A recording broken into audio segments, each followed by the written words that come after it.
こんにちは、闇のやり込みプレイヤーことのはあかねです。スカイリム AE では強力な装備や魔法が多数追加され、それらを活用したビルド動画が投稿されるなどの盛り上がりを見せていますが、AE 追加要素の中でもいまいち注目されてないものがあります。それが、杖です。ステイブスというコンテンツではこれまでになかった新しい効果の杖が多数追加されましたが、店や宝箱に配置されるだけという地味さからか、あまり注目されなかったように思います。しかし例えばこの先人の杖シリーズは面白い効果を持っており、プレイヤーのレベルに応じたドラウグルを召喚することが可能です。特に上位ランクの祖先の黒炭の杖で召喚したドラウグルは、ドラウグルのデスオーバーロードと同じステータスを持っています。ドラウグルのデスオーバーロードというとドラウグル系ボスの最上位で、苦戦を強いられた方も多いと思います。それを召喚できる杖というのはもしかしてとんでもなく強いのではないでしょうか。というわけで今回はドラウグルの召喚をテーマにしたビルド、漆黒のドラウグラーの作り方を紹介します。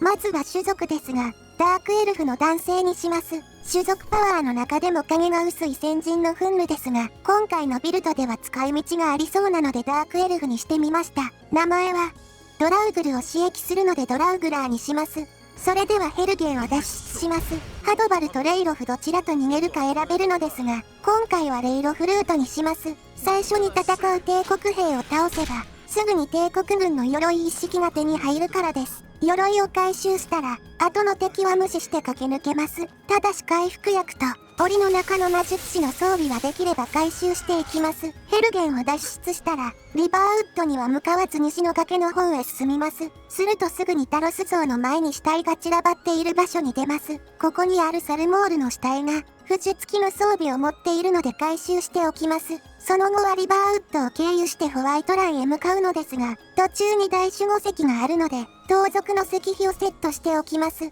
というわけでホワイトランに到着しました。そこから馬車でウィンドヘルムに向かって、南西の方角に進むと、マーラの目の池に到着します。中央の小島から地下に入って、中にいる吸血鬼からサングイネア吸血症をもらいます。すぐそばのコウシュの間に逃げ込んで、3日間待機します。これでこのキャラは吸血鬼になりました。そのままコウシュの間のクエストを進めて、血虫の兜を入手します。これにはアンデッドに対するダメージを 25% 強化する効果があり、プレイヤーがアンデッドなら自分自身への魔法も強化できます。試しにこの状態で素人のフードをかぶってみると、血虫の兜で強化されてマジカの増加量が上昇しています。それ以上に重要なことは、この時点でこのキャラはアンデッドに固定されたということです。詳しくは聖職者アンデッドになる方法という動画を見てほしいのですが、ゲーム開始後なるべく早く吸血鬼になることで、その後吸血鬼を治療しても永遠にアンデッド状態が続くようになります。ゲームを開始したらまずアンデッドに固定する。これが令和のスカイリムの新常識なのは今更言うまでもありませんね。クエストが完了したら、黒鉱石など金目のものを回収してから次へ向かいます。それではこれまでの戦利品を売却します。商人の所持金がなくなったら、セーブしてから殴って敵対して、その後ロードすれば所持金が復活するので、これを繰り返せばいくらでも売り続けることができます。というわけで戦利品を売り終わりました。ただし鉄のダガー2本、帝国軍の鎧1セット、黒鉱石1つは売らずに残しておきます。そうしたら宿屋で休息ボーナスを得て、馬屋から1000ゴールドで馬を購入して、適当な壁際に配置したら、鉄のダガーでスニークアタックを仕掛けて隠密スキルを鍛えます。店で買える馬は感知能力が低く間を置かずに攻撃し続けられるので、かなりの速さで隠密スキルを上げることができます。というわけで隠密スキルを100まで上げました。次は魔術スキルを鍛えたいので魔術師の石碑をセットしたら、リフテンに向かいます。宮廷魔術師のミランドリアから、小音、灯明、聖者の光、魔力の剣の呪文書を購入します。酒場でマラマルから結婚についての話を聞いて、マーラのアミュレットを購入します。さらにマーラ聖堂でマーラの祝福を得れば、回復呪文の消費を 25% 軽減できるようになります。それではウィンターホールドに移動して、ファラルダから入学試験を受けたら、トレビスから秘術の収束点を浄化するクエストを請け負います。秘術の同調手袋を装備してから秘術の収束点を調べるとランダムでバフが発生することがあります。目当てのバフが発生しなかったらリセットして調べ直します。これを何度か繰り返せばそのうちプラス100マジカ上昇というバフが発生します。これは最大マジカが上昇する効果に見えますが、実際にはものすごい勢いでマジカが回復し続けます。これが発生したら素人のフードをかぶってから消音を唱え続けて幻惑スキルを鍛えます。幻惑スキルを50まで上げたら密点に入ってドラウグルの待機場所の真上まで移動します。ここで魔力の剣を唱えて召喚スキルを鍛えます。魔力の剣をお気に入りに登録して、お気に入りメニューからショートカット登録すれば、ショートカットキーを押すだけで魔法を再装備できるので、発動と再装備を繰り返せば高速で召喚スキルを上げられます。というわけで召喚スキルを100まで上げました。次は聖者の光に持ち替えて、ドラウグルに当てて回復スキルを鍛えます。回復スキルが40まで上がったら、一度密点から出て、コレットから聖者の息吹の呪文書を購入します。また密点に戻って、今度は聖者の息吹を当てて回復スキルを鍛えます。というわけで回復スキルを70まで上げました。次は馬車でソリチュードまで移動して、門の前まで着いたら、崖の上めがけて豆苗を打ち込みます。するとなぜかものすごい勢いで編成スキルが上昇します。あまりに上昇が早すぎて表記が追いつかないので、ある程度打ち込んだらスキルツリーを開いてスキルレベルを確認します。レベルは上げてしまって構わないので、ステータスの上昇は全て体力に振り分けます。こまめにスキルツリーを開きながら豆苗を打ち込んで、編成スキルが70まで上がったら、ファストトラベルでその場を離脱します。これでそれ以上のスキル経験値の獲得を止められます。それでは血虫の兜をかぶってからパークを取得します。必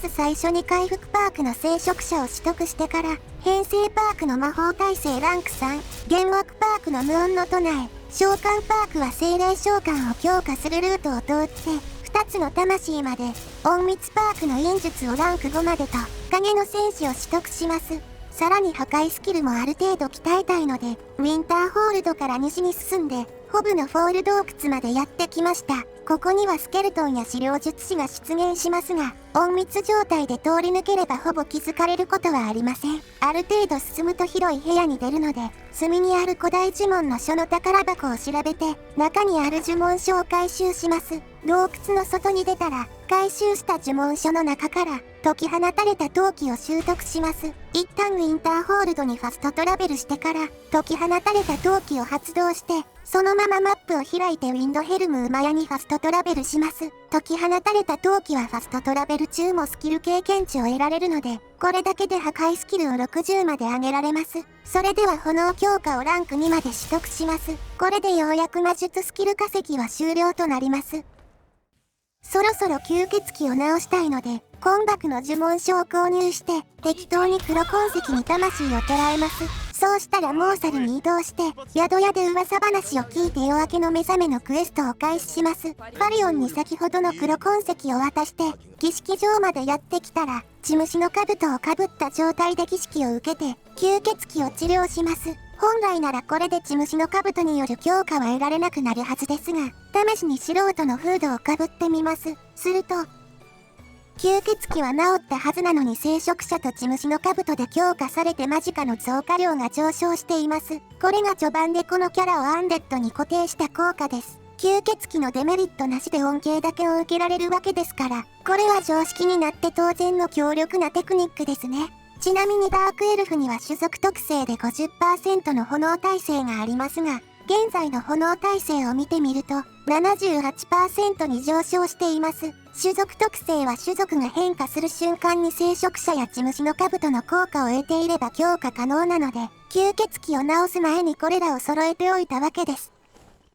次はある程度強力な鎧が欲しいので、酔いどれハンツマンでカウンターの上のメモを読んで、勇者の戦いのクエストを開始します。ソリチュードのドール城に入って、帝国軍の鎧を着た状態でアドベンタスカエセニウス特使に話しかけると、帝国の武器庫の鍵をもらえます。この鍵を使って武器庫の宝箱を開ければ、帝国軍のドラゴン鎧一式が手に入ります。早速これらを装備して、ホワイトランから西に進んで、眠りの木の野営地へ向かいます。ここで難易度をベリーイージーまで下げてから、巨人とマンモスに殴られて重装スキルを鍛えます。体力が減ってきたら、近くの洞窟に逃げ込んで、1時間待機すれば体力が回復するので、これを繰り返せばいくらでも殴られ続けることができます。というわけで重装スキルを70まで上げました。これでこのキャラのレベルは37まで上がったはずです。それでは重装パークの最適装備を取得します。だいぶ化石が長くなってしまいましたが、これで必要なレベルに達したのでメインの杖を取りに行けます。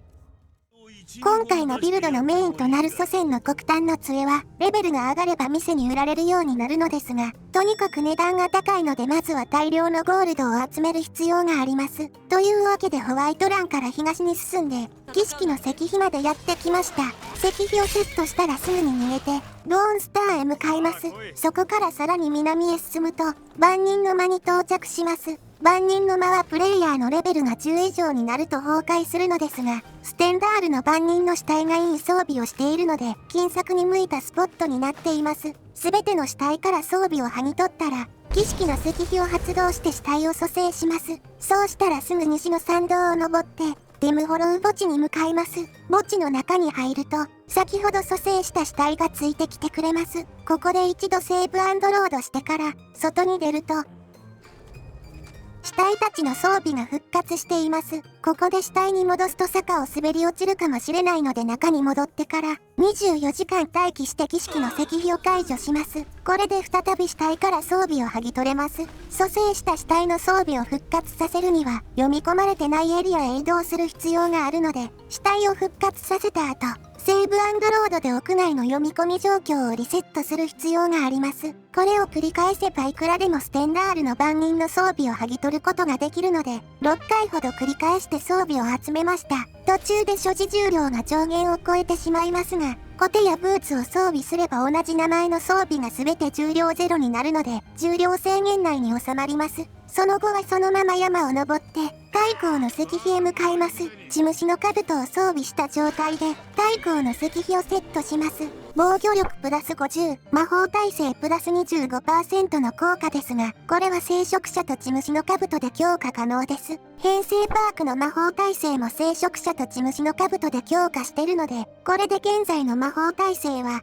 85% まで上昇しました。次は交渉ボーナスを集めに行きます。リフテンから北に坂を下って、監視塔エリアを抜けたら右斜め前の坂を登ると、ゼニタールのアミュレットと祠があるのでこれらの効果を受けておきます。ソリチュードのアンジェリンズアロマティクスに入って、棚の上に落ちてる交渉の薬を人目のない場所まで運びます。奥の棚にも落ちてるのでこちらも運んだら、見られてないことを確認してから懐にしまい込みます。ウィンドヘルムで物乞いに1ゴールド渡して話術ボーナスを得たら、港からソルスチェームに渡ります。レイブンロックの市場にいるフェスアロールに、交渉の薬を飲んでから集めた装備を売却します。殴りリロードを繰り返して全ての戦利品を売り終わったら、お金は15000ゴールドまで貯まりました。それではテルミスリンへ移動して、ネロスから祖先の黒炭の杖を購入します。交渉の薬を飲んでから、祖先の黒炭の杖の値段を見てみると、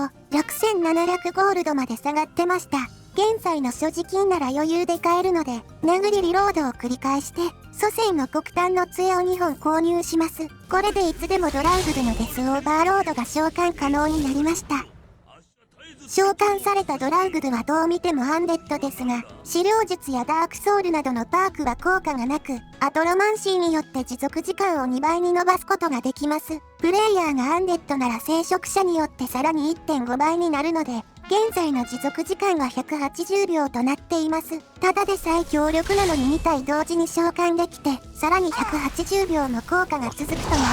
と、一度召喚するだけで大抵の敵は倒せてしまいます。ちなみにレベル46以上でサングインのバラで召喚可能なドレモラバリナズですが、ドラウグルのデスオーバーロードと戦わせてみると、体力を3分の2ほど削ったあたりでやられてしまいました。つまりデイドラアーティファクトであるサングインのバラより、祖先の黒炭の杖の方が強いということになります。こんな強力な杖が簡単に変えてしまっていいのかと思うかもしれませんが、実はネロスの販売品にはバグがあり、初めてテルミスリンに入った時点のレベルで品揃えのランクが固定されてしまいます。祖先の黒炭の杖が売られるようになるのがレベル37からなので、それより低いレベルでテルミスリンに入ってしまうと、ネロスからこの杖を買うことはできなくなります。一応大学で買うこともできるはずなのですが、確率が低すぎて狙って出すのは困難です。なので祖先の黒炭の杖を安定して入手したいなら、レベル37になるまでテルミスリンに入らないよう注意してください。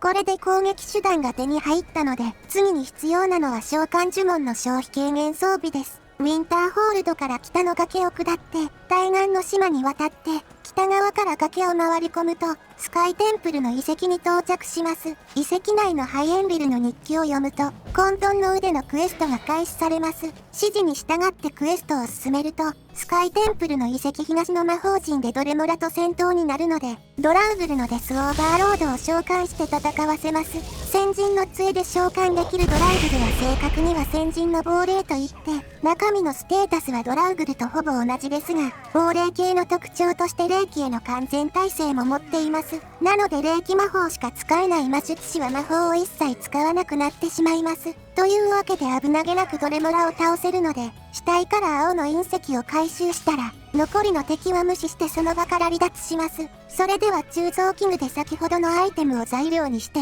ウォーロックの印を作成します。これは召喚呪文の消費を 30% 軽減する首飾りで、単純に効果が高いですし、消費軽減の首飾りは店売りされないので非常に有用な装備です。あとはレディアント装具店で召喚術の指輪台を購入して血虫の兜と一緒に装備すれば召喚呪文の消費軽減 100% を達成できます。これで祖先の黒炭の杖が使い放題になりました。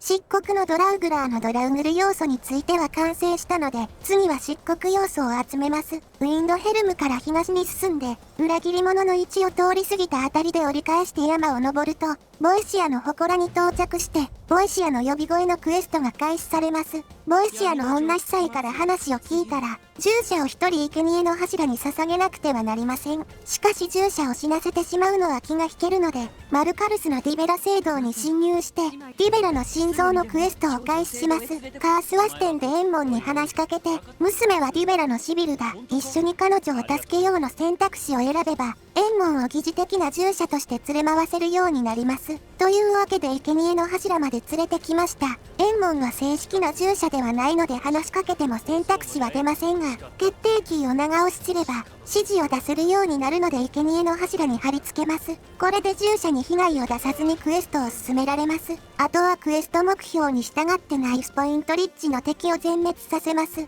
先人の亡霊を召喚すれば勝手に全滅させてくれるので、プレイヤーが狙われないように隠密しながら見守ります。ボイシアの勇者が出てきたら、種族パワーの先人の憤怒を発動して、かつ離れずの距離からダメージを与えます。これは少しでもダメージを与えて時間短縮を図る意味もありますが、ボイシアの勇者はプレイヤー以外の攻撃ではとどめを刺せないので、膝をついた後の最後の一押しとしてプレイヤー自身の攻撃が必要になるからです。残りの敵も全て倒したら、ボイシアの勇者から黒炭の鎖片びらを回収して、装備すればクエスト完了となります。黒炭の鎖片びらは装備すると戦闘中黒いもやが発生して、周囲の敵にダメージを与えることができます。戦闘は先人の亡霊に任せれば済むのになぜわざわざ黒炭の鎖片びらを装備するかというと、召喚ビルドの致命的な欠点を補うためです。召喚ビルドの欠点、それは、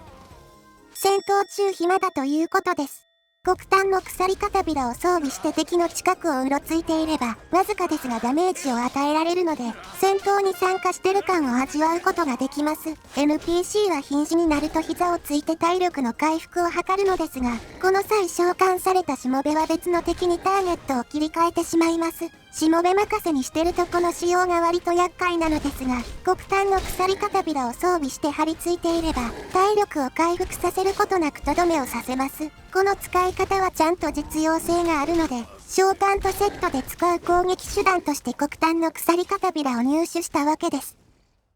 戦力的にはほぼ完成したのですが、どうせなら黒炭製の装備で統一したいので、最後の仕上げとして黒炭製の兜を入手しに行きます。というわけでレイブンロックから北に進んで、レンコンジャリ家までやってきました。ここに出現するリークリングは敵の中でも強い方なのですが、さすがにドラウグルのデスオーバーロードを2体従えていれば危なげなく突破できます。ダークエルフは種族タワーの先人の噴霧で1日1回炎のマントをまとえるので、ボス戦などのここぞというタイミングで発動すれば、より戦闘に参加してる感を醸し出すことが可能になってます。最王までたどり着いたら、黒の書、語られざる伝説を読んで、アポクリファを攻略します。ここにはシーカーやルーカーといった強敵が出現しますが、やはりドラウグルのデスオーバーロード2体の前では敵ではありません。というわけで最王の黒の書を開いて、ブラックマーケットの能力を獲得します。これはいつでもドレモラの商人を呼び出せるという便利能力で、これで呼び出したドレモラは通常の商人とは異なる法則で品揃えが決定されるのですが、現在のレベルでは付授された黒炭の防具が必ず一つ販売されます。というわけで殴りリロードを繰り返して、黒炭の召喚術の兜大、黒炭のブーツ雷撃減少を購入します。血虫の兜をかぶった状態でこれらを装備すれば、全身黒炭装備で召喚呪文消費軽減 100% を達成できます。今回のビルドでは敵によっては範囲魔法に巻き込まれながら戦うことになるのですが、炎魔法は種族特性で対策できてますし、霊気魔法は先人の亡霊に対しては使われないので巻き込まれる心配はいりません。なのでブーツの付授は雷撃耐性のものを選ぶべきというわけです。ちなみにこれらの装備は普通の鍛冶屋でも買えるはずですが、あまりに確率が低すぎて不毛なので、素直にデイドラの商人から買った方がいいと思います。というわけで漆黒のドラウグラーの作り方の紹介でした。ここまで強力な杖が追加されたにもかかわらず、使ったことない方がほとんどだと思います。普通に召喚するだけでも十分強いのですが、どうせならしもべの活躍を邪魔することなく欠点を補える、漆黒のドラウグラーを作ってみてはいかがでしょうか。といったところで今回の動画はここまでです。良ければいいね、高評価してもらえると励みになります。それではまた次回お会いしましょう。